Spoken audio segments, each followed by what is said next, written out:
So much has been happening in Sama, and that's how it is when it comes to ecosystems constantly delivering and working hard to stay above their competitors.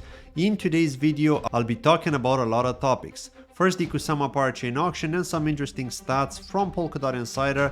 We'll also find out how Inc., the native smart contracts of the Polkadot ecosystems, are progressing.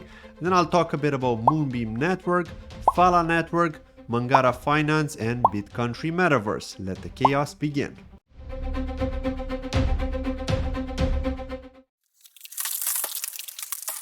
Welcome to Cryptos Chain. My name is Claudio. Par ID 2258, which belongs to Shida Network, has successfully won the Parachain auction with 3,994 KSM, while the mysterious Par ID 2259 will have to try again in the next auction. Right now it's in idle mode, but it looks like it's ending in 18 hours and 13 minutes, which means they'll likely have to resubmit on chain.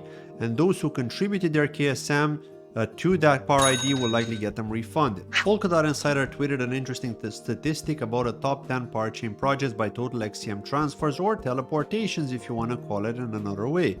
Despite the stablecoin FUD, Akala are top in the list with 77,355. And I wonder if it's because people just wanted to sell AUSD or ACA on other Parachains. Moonbeam are second, who I would have thought would be first if someone would have asked me to make a bet with them without checking the real stats. Now Parallel Finance are third, Interlay fourth, and Astar are fifth, but interestingly enough, Phala are making the bottom of that list, being in the 10th position with just 530 XCM transfers. I think Phala are doing really well when it comes to staking, in my opinion, because of the high APY and APR, which attracts people. People prefer to stake and not teleport it across Parachains, plus there aren't that many farming opportunities with derivatives for Phala, so it makes sense to not need to teleport them. Another interesting tweet is the one where the Polkadot Insider team have set up a list of similarities and differences between Polkadot and Kusama. New users or even existing users who may still not be too familiar can now understand it better. In terms of similarities, we can see that they're both using the NPOS consensus mechanisms. Parachains are connected to the relay chain. Parachains are communicating to each other and to the relay chain via XCM, forkless upgrades that don't require validators to upgrade in advance, and on-chain governance that gives every dollar KSM holder a say in how the network will change. And this is specifically powerful for Kusama because open governance has been launched there and there is no more council involvement. In terms of differences, Polkadot offers high security, high stability, more conservative upgrades, conventional and methodical governance, slower upgrades, high validator rewards, implementation of risk-free apps. When it comes to Kusama, there are low barriers of entry for Parachain deployment, low bond requirements for validators and Parachains, latest tech, faster and updated governance, faster upgrades, low slashing penalties, and it's suitable for experimentation and early testing. So there you go, expect chaos when it comes to Kusama. They're using that motto for a reason, right? When I interviewed Markin from 727 Ventures on this channel and we spoke about what they're building in their other company, Brush Farm, he was saying that Inc. smart contracts, which are the native smart contracts of the Sama ecosystems, are due to launch version 4 of the product, and people can already develop and deploy these smart contracts, and they'll provide a more configurable method than the EVM ones which are commonly used.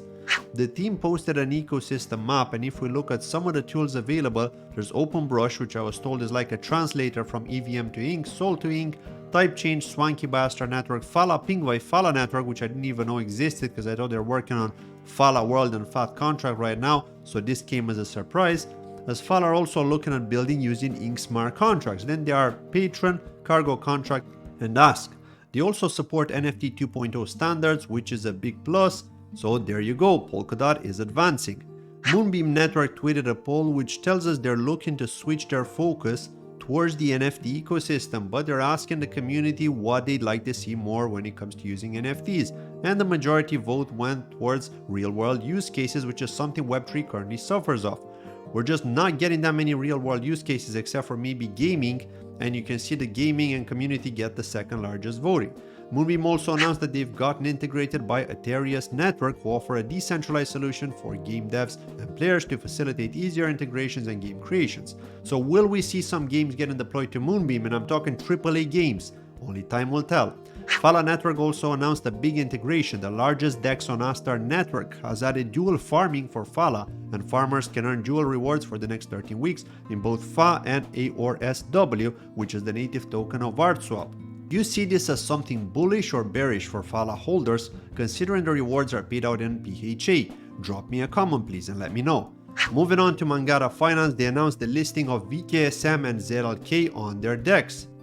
And we could be seeing more cryptocurrencies get added this month. They're also the first DEX in the ecosystem to launch gasless swaps. However, it does come with some small limitation. You need to swap amounts worth at least 10k MGX, and for those who have less, they need at least 50 MGX in order to get them locked up for 24 hours in the system to secure the network against spam. It's quite interesting, and I believe it should add more liquidity, but they'll need more pairs because right now the pairs they have are not highly traded. And finally, Bitcountry Metaverse held a Twitter Spaces call to discuss business opportunities for people wanting to work with the Metaverse. We're talking things like being paid to operate certain tasks inside one's Metaverse, which is very interesting. Who would have guessed this kind of job would actually exist a number of years ago, did you? That's it from today's video. I'd like to thank you very much for watching as always, and please don't forget to hit the like or drop a comment below to help with the algorithm, and follow me on my socials, Twitter, or join my public Telegram group. Till next time.